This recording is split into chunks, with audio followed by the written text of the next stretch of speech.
The iPhone 15 Pro Max is coming with more changes than we expected. We've also got another reveal of the whole iPhone 15 series. So first story of the day, before we jump in to the iPhone 15 reveal, we've got news on the upcoming iPhone 16 for those of you that are holding out for a bigger display. Now, we previously had news of increased display sizes to 6.3 and 6.9 inches. We've now got news of a taller aspect ratio as well. Reliable analyst Ross Young says that we're going to see a 19.6:9 aspect ratio on the 16 Pro models, and that this is also going to be on the standard 17 models the following year. And for some bonus news, he advises that the 17 Pro is going to be the first to feature the under-display Face ID technology. Now, although this information is incredibly early, when it comes to display information, Ross Young is always very accurate. We also have news of a new patent for Apple's Taptic engine that controls the haptic feedback. Now, the current Taptic engine performs well, but they are at risk of damage when the phone is dropped, and Apple have acknowledged this, and a new patent has been discovered where they've added a non-linear spring, and this acts as a protective barrier to protect it from falls. Now, while it's not an exciting upgrade, it's good to see that Apple is focusing on the smaller stuff, and it goes to show that Apple are working on the reliability and the durability of the iPhones. Next up, we've got news that the camera layout is changing on the iPhone 15 Pro Max, and the lenses are being swapped in order to accommodate for the new periscope lens that we've all been waiting for. The camera layout itself is going to be the same, but according to leaker Unknowns21, the ultra-wide and the telephoto camera are swapping positions within the camera module, and this is so that there's more internal space for this new periscope camera.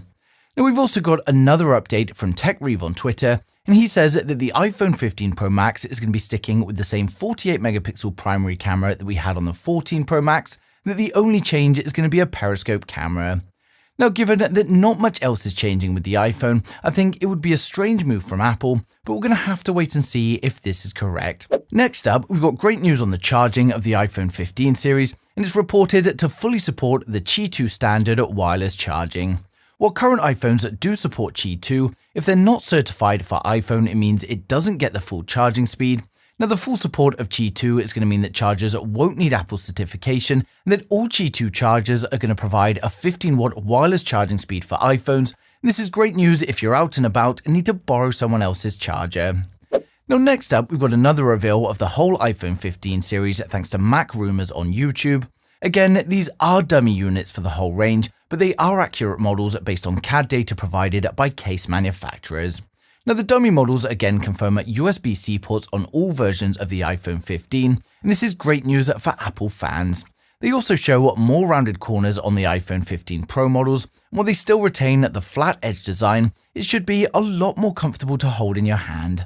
Another change is going to be the titanium frame, which is not only going to add more strength and durability to the iPhone 15 Pro models, but it's also going to change the look and feel as well.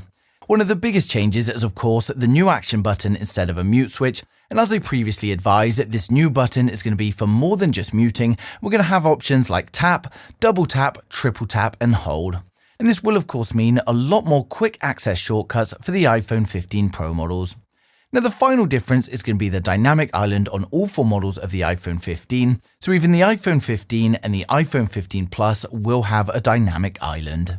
So overall, it's not a huge change to the previous models, but let's not forget we're getting the A17 Bionic chip along with an upgrade to 8GB of RAM in the Pro models, and the periscope camera is also going to allow for much better photo and video options.